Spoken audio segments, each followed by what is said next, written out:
Fala galera, tô aqui pra falar com vocês agora sobre histologia. Nós vamos ter, de histologia não vai ser da melhor forma, mas vamos ter, né? O importante é ter. Então olha só, histologia é a parte da biologia que estuda os tecidos. Então aqui você tem histologia. Quem que são os tecidos? Lembra lá em êmbrio que você teve, por exemplo, a formação da ectoderme, mesoderme e endoderme? Pois bem, aqui na histologia, ectoderme, mesoderme e endoderme vai formar os tecidos adultos. Quais que são? Tecido epitelial é um tecido adulto, tecido conjuntivo é um tecido adulto, tecido muscular é um tecido adulto e tecido nervoso é um tecido adulto. Ah, Camila, mas e o tecido, por exemplo, ósseo? É um tipo de tecido conjuntivo. E o tecido cartilaginoso? É um tipo de tecido conjuntivo. Tecido sanguíneo? Tipo de tecido conjuntivo. Então você tem vários tipos de tecido conjuntivo, que provavelmente são esses que você não tá vendo o nome aqui, tá bom? Então quais são os tecidos conjuntivos que a gente pode lembrar? A gente pode lembrar de tecido conjuntivo, que a gente chama de propriamente dito, tecido conjuntivo ósseo, tecido conjuntivo cartilaginoso, tecido conjuntivo adiposo, tecido conjuntivo, por exemplo, mucoso, tecido conjuntivo linfático, tecido conjuntivo hematocitopoiético ou tecido conjuntivo sanguíneo. Vamos lá, olha só. O primeiro tecido que a gente vai falar é o tecido epitelial. O tecido epitelial, ele tem três funções. Então, vamos lá. Tecido epitelial. O tecido epitelial, ele tem três funções. Quais que são as funções do tecido epitelial? Você tem o tecido epitelial de revestimento, você tem o tecido epitelial que a gente chama de tecido epitelial glandular, você tem um tecido epitelial que a gente chama de neuroepitélio. O neuroepitélio são as células epiteliais sensoriais que são responsáveis por te dar algum tipo de sensação. Por exemplo, as papilas gustativas aqui é tecido epitelial com função nervosa. Quando a gente fala das características do tecido epitelial, olha só, deixa eu tentar explicar aqui para poder falar do neuroepitélio. Características do tecido epitelial. Tecido epitelial tem células justapostas. O que é isso? São células que ficam uma encostadinha com a outra.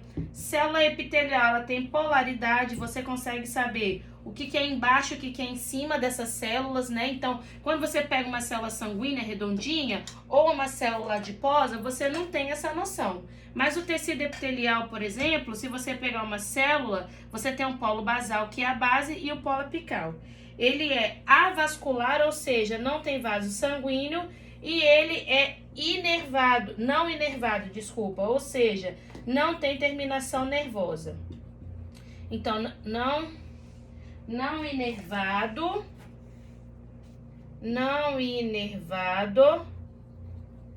e avascular. Então, o que acontece? Não tem nervo nem vaso sanguíneo. Se não tem nervo nem vaso sanguíneo, como que as suas papilas gustativas vão perceber, por exemplo, o sabor?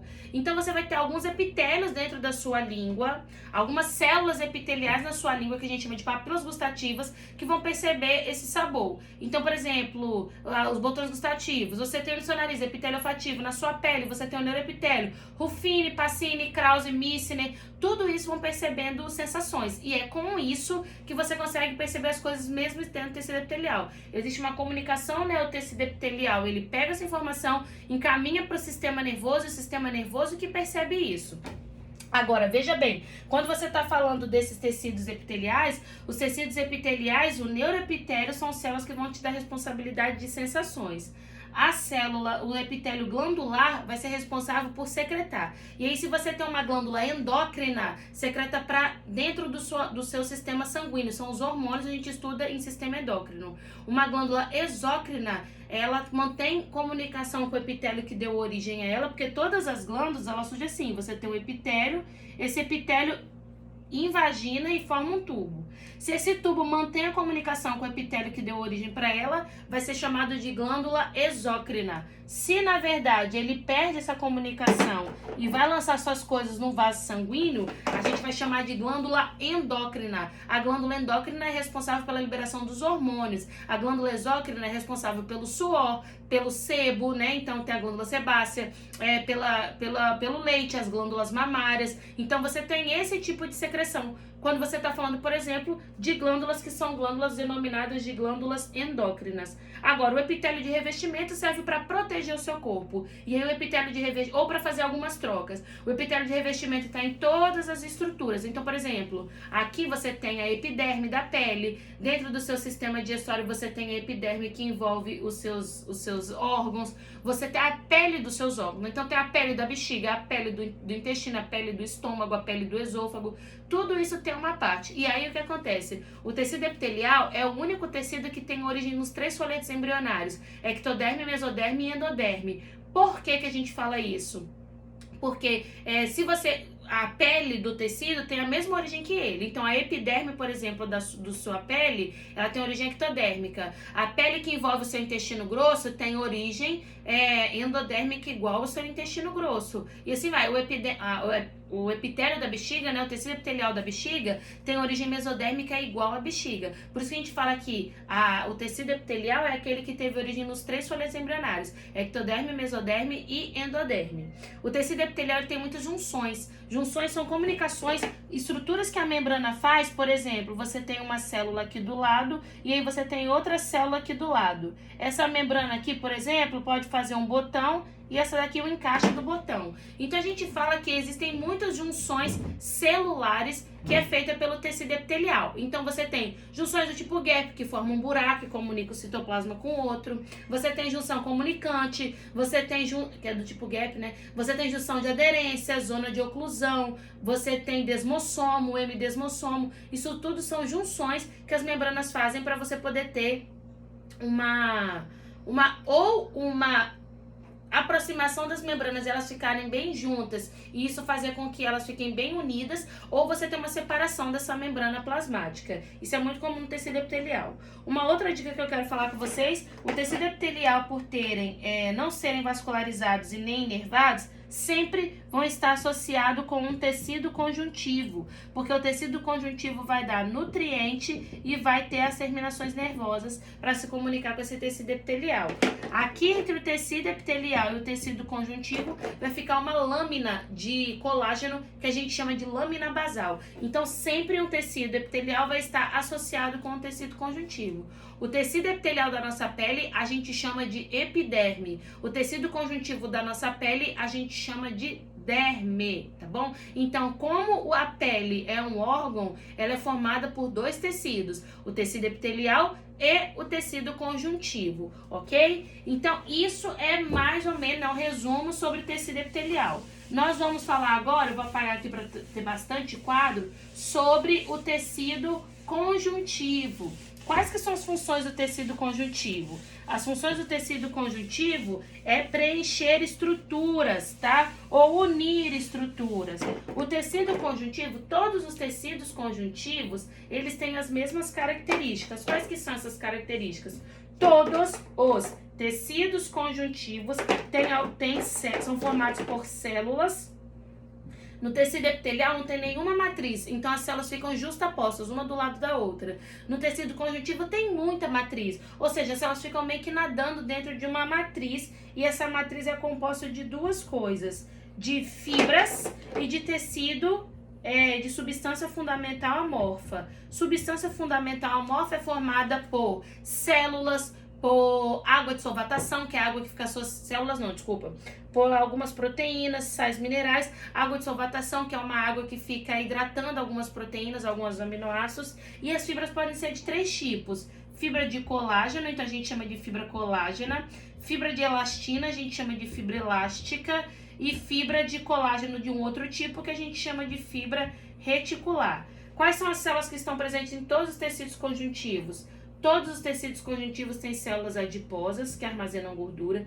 Todos os tecidos conjuntivos têm plasmócito, que produz anticorpo. Todos os tecidos conjuntivos têm célula que a gente chama de mastócito, que tem histamina e heparina. Histamina é um anticoagulante, heparina ela promove, faz com que você tenha alergia. E todo tecido conjuntivo vai ter a célula que a gente chama de fibroblasto. Fibroblasto, célula jovem produtora de matriz. E ela vai produzir essas fibras. Aí existe o fibroblasto que produz fibra colágena, existe o fibroblasto que produz fibra elástica. Agora, depois que um tecido conjuntivo teve a sua produção, ele fica inativo e para de produzir. Quando ele alcança esse estágio de inatividade e para de produzir, ele alcança o que a gente chama de fibra de cito. Então você passa a ter um fibrócito. As células do tecido conjuntivo que terminar com blasto são células jovens ativas. As células do tecido conjuntivo que terminar com cito são células velhas e inativas. Agora vamos lá. Vou apagar aqui quais são as células por causa do meu espaço limitado, tá bom? E vou apagar aqui quais são as fibras, mas eu vou falar quais são os tecidos conjuntivos. O primeiro tecido conjuntivo, que não muda muita coisa, é o tecido conjuntivo propriamente dito. O tecido conjuntivo propriamente dito é um tecido que é a base. É como se ele fosse o mais simples de todo. Ele tem todas essas células que eu falei, ele tem todas as fibras que eu falei, só que ele ainda vai ter uma célula que eu chamo de célula mesenquimatosa. A célula mesenquimatosa é uma célula totipotente do tecido conjuntivo. E aí o tecido conjuntivo propriamente dito, ele é dividido em duas categorias. Tecido conjuntivo propriamente dito frouxo e tecido conjuntivo propriamente dito denso. O tecido conjuntivo propriamente dito frouxo, quando comparado com o tecido conjuntivo propriamente dito denso, tem mais célula e menos fibra. O tecido denso tem menos célula e mais fibra. Então, quando um comparado com o outro, e não quando comparado com outro tecido epitelial, por exemplo. Quando você compara o tecido conjuntivo propriamente dito frouxo com o tecido conjuntivo propriamente dito denso, o tecido conjuntivo propriamente dito frouxo tem mais célula do que fibra e o denso tem mais fibra do que célula. O frouxo é utilizado para preencher estruturas, principalmente. O denso, ele pode ser modelado quando você estiver falando de tendão e ligamento. Tendão liga músculo com osso e ligamento liga osso com osso, e você pode ter um não modelado. E o não modelado geralmente vai estar em estruturas que tem o nome de periendo e epi e não terminar com télio. Então, por exemplo, pericôndrio, periósteo, peritônio, tá? Isso a gente vai estar falando de tecido conjuntivo propriamente dito denso não modelado. Agora, se eu falar de endotélio, aí, se terminou com télio, é tecido epitelial. Se não terminar com télio, é tecido conjuntivo propriamente dito, TCPD, coloquei DP, TCPD, tecido conjuntivo propriamente dito, denso não modelado. E o nome do tecido é esse, tá? Tecido conjuntivo propriamente dito, denso não modelado. Na EMESCAN não vai ter discursiva. Na discursiva você teria que escrever tecido conjuntivo propriamente dito, denso não modelado. Nas objetivas pode vir tecido conjuntivo não modelado ou tecido não modelado. Mas se você for escrever em alguma prova que você for fazer daqui pra frente, não necessariamente EMESCAN, você tem que escrever tecido conjuntivo propriamente dito, denso não modelado. Tudo bem? Esse é o tecido mais simplesinho, porque realmente ele é a basezinha do bolo lá, não tem muita coisa. Depois do tecido conjuntivo propriamente dito, um outro tecido que a gente tem conjuntivo é o tecido adiposo. O tecido adiposo é aquele que vai ter muitos adipócitos. Todos os tecidos conjuntivos têm adipócito, todos, mas o tecido adiposo tem uma concentração infinitamente maior. O tecido conjuntivo adiposo tem algumas características que é legal você saber. Ele é dividido em amarelo, o amarelo também é chamado de branco, ou pardo, o pardo também é chamado de vermelho. O amarelo é o tecido que a gente tem quando adulto. Ele é aquele que é formado por uma célula gorda, um núcleo periférico, e dentro dessa célula você tem uma gotícula de gordura gigantesca. O tecido pardo, que também é chamado de multilocular, tem um núcleo pequenininho nas pontas, tem várias gotículas de gordura e ele vai ter muita mitocôndria aqui no meio. esse tecido pardo, ele está muito presente em recém-nascido, em animal que hiberna. E ele também tem a liberação de uma substância que a gente chama de termogenina. Termogênicos são aqueles que aceleram o metabolismo. A termogenina é um termogênico, ela vai acelerar o metabolismo das mitocôndrias. E quando ele acelera o metabolismo das mitocôndrias, as mitocôndrias começam a produzir também muito calor.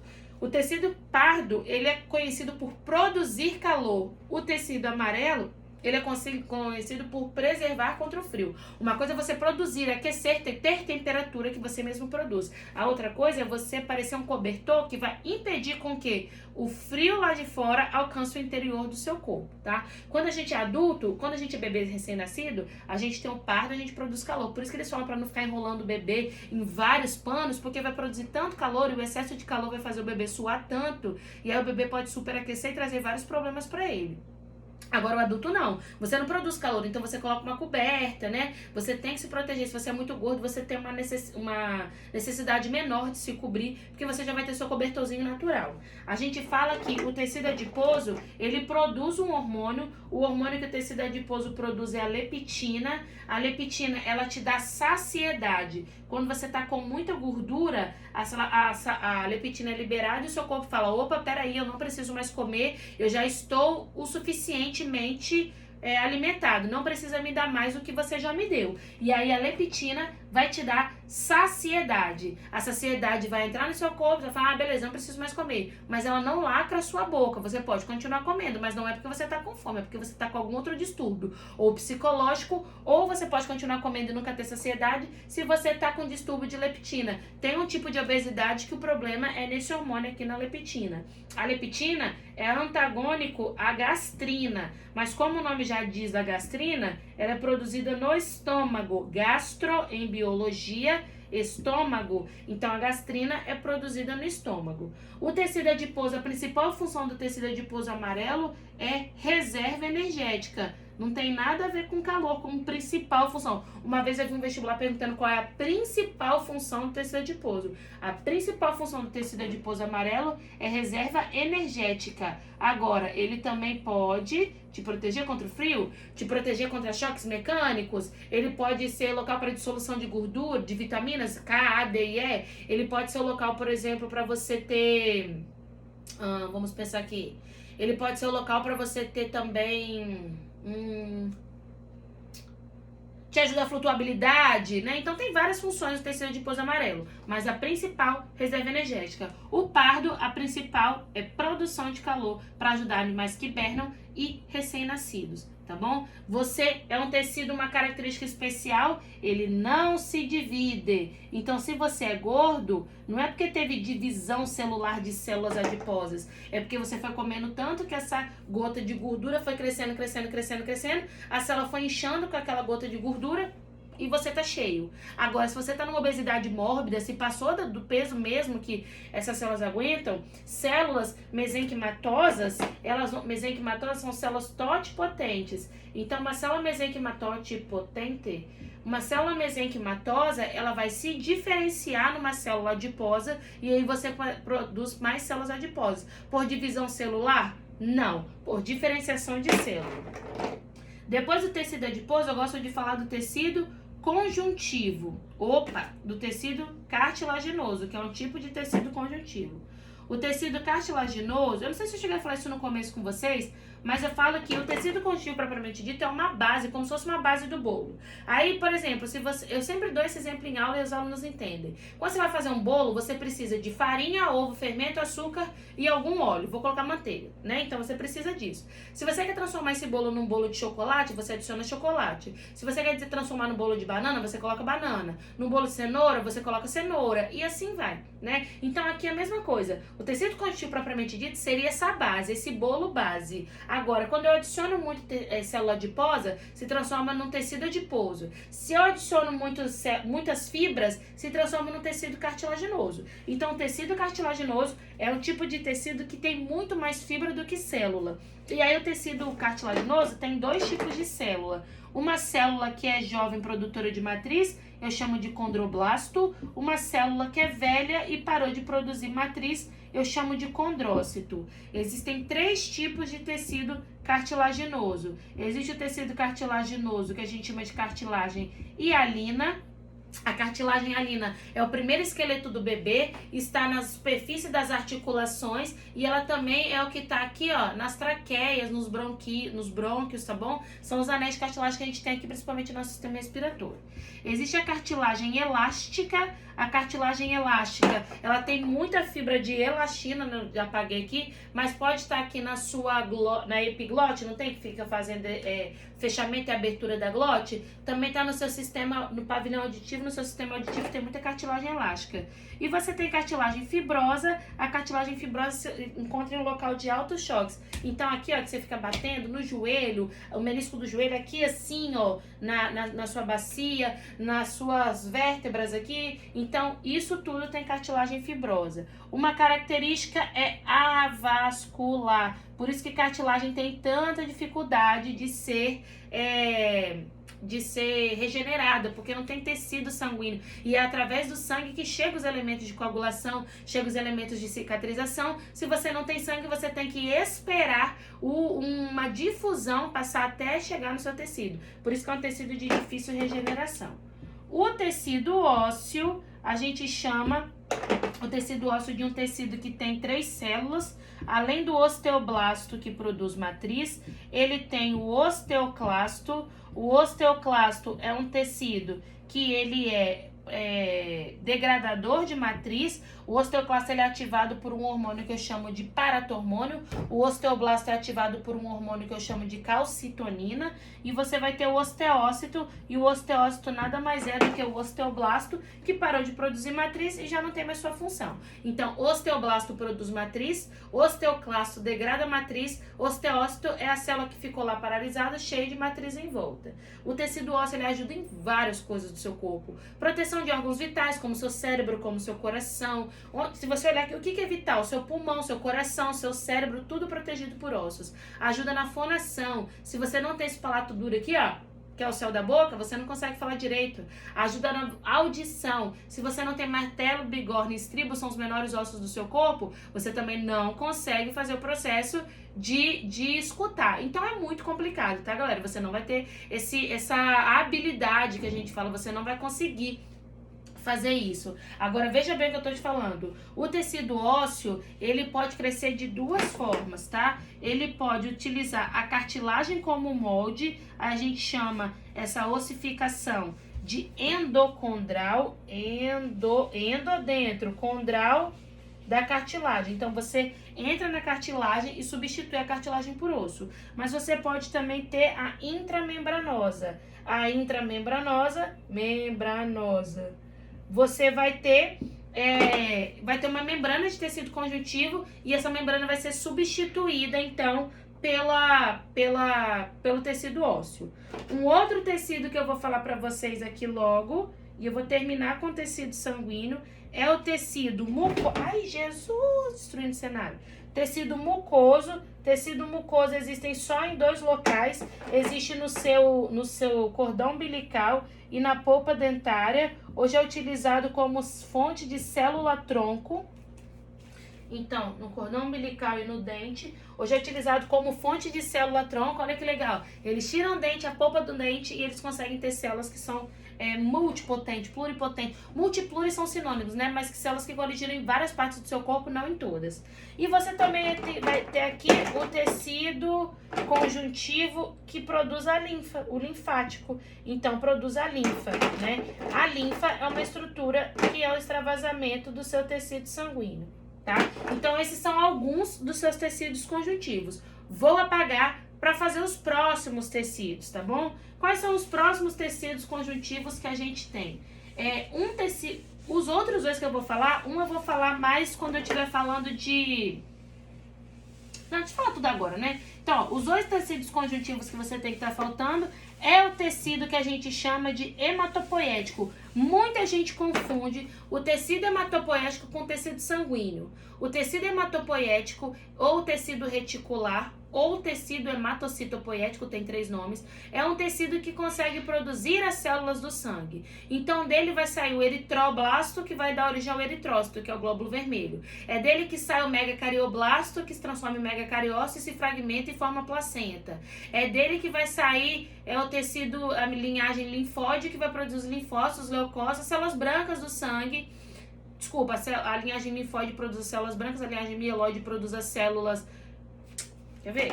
O tecido hematopoético ou hematocitopoético, poiético, tem 2 linhagens. Tem uma linhagem que eu chamo de linhagem mieloide, aí da linhagem mieloide é produzido glóbulo vermelho, glóbulo branco, mieloide e leucócito, com exceção de linfócito. E tem a linhagem linfóide, ou o nome já diz linfóide, porque produz os órgãos linfáticos e os linfócitos. Então, esse tecido aqui, ele produz as células desse outro tecido aqui, que é o tecido sanguíneo. O tecido sanguíneo, ele é caracterizado porque ele é um tecido conjuntivo, ele vai ter 2 elementos. Ele vai ter célula? Sim. Quais que são as células? Ele vai ter o que a gente chama de eritrócito. Ele vai ter, eritrócito, que é a célula vermelha, ele vai ter os leucócitos, que são as células brancas, e eles vão ter as plaquetas, que são as células de coagulação sanguínea, tá? Por que eu não chamo de células, eu chamo de elemento figurado? Porque plaqueta é pedaço celular e eritrócito não tem núcleo, não é uma célula completa, então a gente prefere chamar de elementos figurados. Só que uma característica é que o plasma é a matriz líquida, então tem água, sal mineral e algumas proteínas, como por exemplo fibrinogênio, fibrina, tromboplastina, tudo proteínas, imunoglobulina, responsáveis pelo processo de coagulação, defesa. Então é a parte do plasma que é a parte dissolvida do sangue, tá? Qual a função dos glóbulos vermelhos? Eu quero que vocês aprendam uma coisa. Os nossos glóbulos vermelhos são estruturas que não têm núcleo, mas só em mamífero não tem núcleo. Em todas as outras espécies, os glóbulos vermelhos são nucleados. Então, ave, ave, réptil, peixe, todos eles têm glóbulo vermelho nucleado, só mamífero que é anucleado. Glóbulo vermelho, ele surge nucleado, então ele é o eritroblasto jovem, e aí o jovem perde o núcleo, se transforma em reticulócito, o reticulócito perde a organela, se transforma em eritrócito. Você tem os glóbulos, as plaquetas. As plaquetas, uma linhagem mieloide libera o megacardioblasto, o megacardioblasto, ele se transforma depois em megacariócito, ganha um monte de enzimas, se transforma em megacariócito, o megacariócito, ele vai ter a característica de se fragmentar e formar placenta. Aí veja bem, a placenta é o que local, a plaqueta. A plaqueta, ela vai ser trazida, quando você se ferir, a lesão vai liberar um composto que a gente chama de bradicidina, a bradicidina vai atrair a plaqueta. Quando a plaqueta chegar no local, ela vai desencadear um processo de coagulação sanguínea. E no final da cascata de coagulação sanguínea, protrombina é convertida em trombina, fibrinogênio é convertido em fibrina, e fibrina produz uma fibra que impede extravasamento de sangue. Então é desse jeito que funciona. Outra coisa que eu queria que vocês soubessem são os leucócitos. Os leucócitos são divididos em agranulócitos, aqueles que não têm grãos, e você tem os granulócitos, aqueles que têm grãos. E aí os agranulócitos você tem o que a gente chama de MA. Eu falo que te protege contra o mal. MAML e o A aqui, ó, para você saber onde que vai ser o mal. E aqueles que te fazem bem, ó, bem, BRN, basófilo, eosinófilo e neutrófilo. Basófilo está relacionado com o processo de produção de histamina e heparina. Já falei para vocês disso em mastócito. Mastócito e basófilo são 2 células que surgiram de forma independente, uma no tecido conjuntivo, uma no tecido sanguíneo, mas que tem a mesma função. Produz histamina, que é que promove reação alérgica, e heparina, que é um anticoagulante. Você tem o eosinófilo, que produz um antihistamínico, ou seja, o basófilo promove a sua reação alérgica. O eosinófilo, ele paralisa a sua reação alérgica. O neutrófilo, ele é a sua primeira linha de defesa, ele é fagocitário de invasores, né? De bactéria, vírus, enfim. M de monócito. Os monócitos, eles são também, quando eles sofrem de apedese, que é o fenômeno de saída do vaso sanguíneo, eles sofrem de apedese e vão fagocitar coisas do lado de fora da sua célula. E os leucócitos, os linfócitos, desculpa, estão relacionados com o seu sistema imunológico. Então você tem o linfócito TCD4, linfócito TCD8, linfócito regulador, e esses linfócitos vão te auxiliar a armar todo o seu sistema imunitário, que é o sistema de defesa específico. Então são essas as funções do seu tecido conjuntivo. De novo, hein, galera? Bem por cima, bem para vocês poderem lembrar, porque agora a gente vai para os dois últimos tecidos. Um é o tecido muscular, o outro é o tecido sanguíneo. Qual que é a função, por exemplo, do tecido muscular? O que é tecido muscular? Tecido sanguíneo não, eita, tecido nervoso. O seu tecido muscular, ele vai ser responsável pelo processo de contração muscular. A contração muscular, na maioria das vezes, precisa de um estímulo nervoso para começar a acontecer. Então, o tecido muscular é classificado em dois tipos. Você tem um tecido que a gente chama de liso e você tem um tecido que a gente chama de estriado. O estriado tem a célula com o citoesqueleto organizado. Você vai ter a quitina e miosina arranjado de uma forma específica. No liso não tem isso. O liso é uma célula como qualquer outra, onde a quitina e miosina não estão organizadas.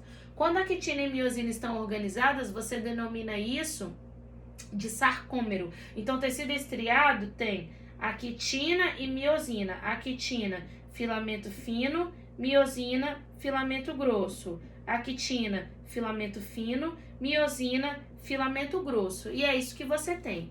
Enquanto que o liso você só vai ter, por exemplo, você vai ter a quitina e miosina enrodilhado. Não tem nada a ver com essa formação de sarcômero. Esse sarcômero dá umas marcações na célula. Por isso a gente chama de tecido estriado. As células do tecido estriado têm um formato de um fuso, tá? Enquanto que um liso tem o formato de fuso, com dois afilamentos nas extremidades. A célula do músculo liso tem um núcleo central, do músculo estriado tem um núcleo lateral e vários núcleos, ou se for estriado cardíaco, tem geralmente um núcleo central. Agora, estriado tem contração rápida e liso tem contração lenta. Tecido estriado pode ser cardíaco quando está no coração e esquelético quando está associado ao esqueleto. O tecido estriado esquelético, ele tem contração voluntária. Você escolhe a hora que você vai mexer o seu esqueleto.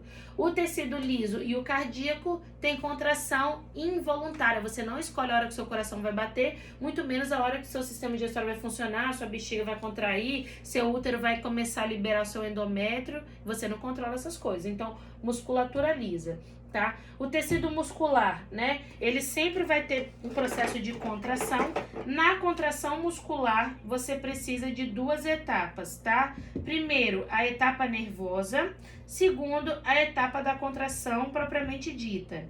Agora, a etapa nervosa na musculatura lisa é feita pelo próprio sistema nervoso. E na musculatura estriada esquelética também é feita pelo sistema nervoso. Na musculatura estriada cardíaca é feita pelo próprio coração. O coração tem uma estrutura que a gente chama de nódulo sinoatrial, ou seja, está no átrio, e esse nódulo sinoatrial vai criar um impulso elétrico. Então são células musculares com função nervosa. Não existe lá no tecido epitelial célula epitelial com função nervosa? Existem também células musculares com função nervosa. E essas células musculares, elas vão criar esse primeiro impulso. A contração propriamente dita vai ser desencadeada por esse primeiro momento nervoso. No músculo liso e estriado esquelético pelo sistema nervoso, no músculo cardíaco pelo coração. Agora, quem é o tecido nervoso? O tecido nervoso nada mais é do que composto por dois grupos de célula. Um grupo de células são as células da glia, ou gliócito, ou neuróglia, e o outro grupo de célula neurônio. Quando você fala tecido nervoso, já vem neurônio na sua cabeça. Aí você pensa que, tipo assim, 90% do tecido nervoso é formado por neurônio. Aí que você erra. 90% do tecido nervoso é formado por células da glia. Porque neurônio só sabe fazer uma coisa. E essa coisa é transmitir impulso elétrico. Só isso que ele sabe fazer.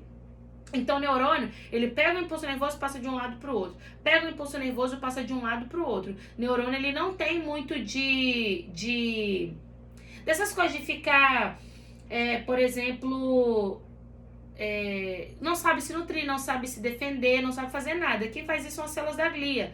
Quais que são as células da glia? Você tem um astrócito, o astrócito vai nutrir o neurônio, vai ajudar no processo de regeneração do neurônio. Você tem a micróglia, que faz o processo de defesa do neurônio. Você tem defesa fagocitária do neurônio. Você tem as ependimárias, que produzem o líquido cefalorraquidiano.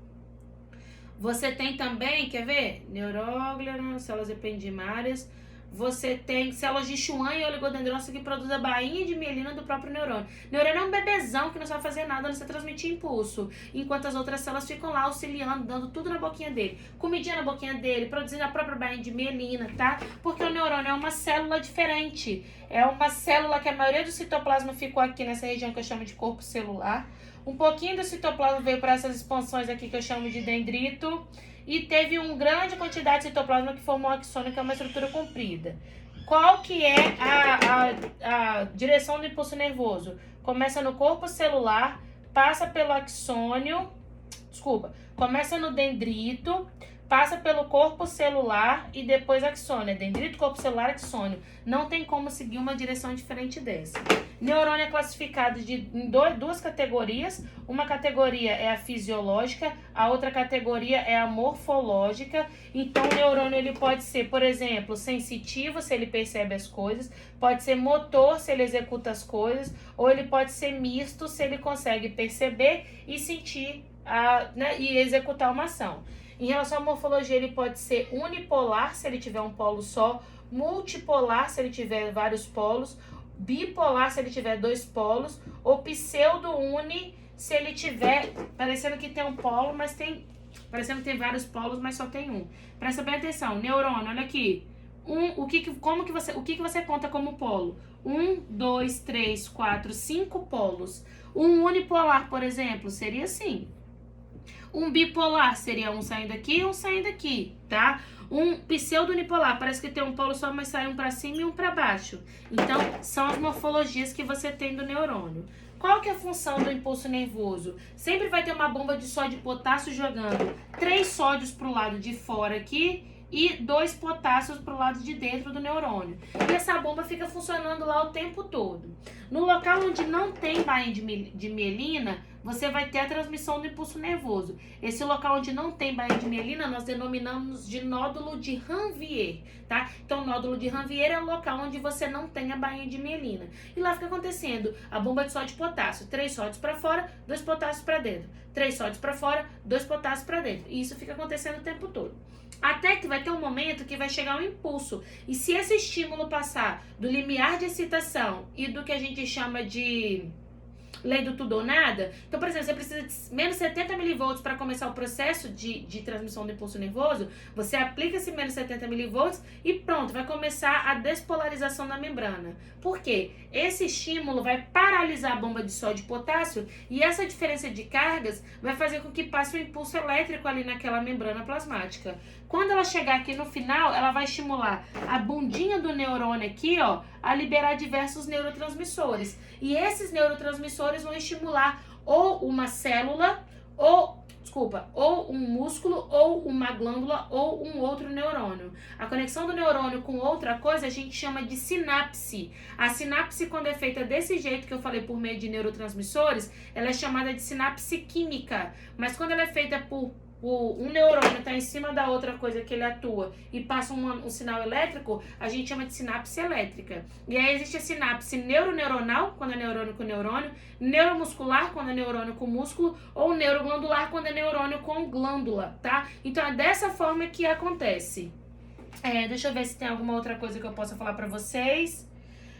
Como que acontece o impulso, né? Na hora em que chega, se você pegar esse músculo aqui e cortar, o tecido muscular, se você pegar então a fibra muscular aqui e cortar e virar, ela vai ter um monte de invaginações. A essas invaginações a gente dá o nome de túbulo T.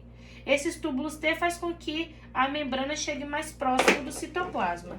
E no citoplasma, lembra que eu falei para vocês que você tem aqui a quitina pequenininha, miosina gordinha, a quitina e miosina? Então, da forma mais simples que eu possa falar para vocês, quando o impulso elétrico chegar aqui, o impulso nervoso, vai liberar um neurotransmissor aqui que eu chamo de acetilcolina. A acetilcolina vai cair aqui, vai chegar aqui no citoplasma, estimular o retículo endoplasmático a liberar o cálcio vai cair aqui na parte que a gente chama de filamento fino, e quando o cálcio cair aqui, vai fazer com que a quitina deslize sobre a miosina, gastando energia. E isso é o processo de contração muscular. Com isso, galera, a gente vai terminar a parte de isto, um resumo do resumo de isto. Histologia dura, sei lá, 8 horas, 6 horas, 7 horas em uma aula normal, mas eu queria tentar para vocês pelo menos lembrarem alguns conceitos. Eu espero que tenha ficado entendido. Bora pro próximo vídeo. Beijo, tchau!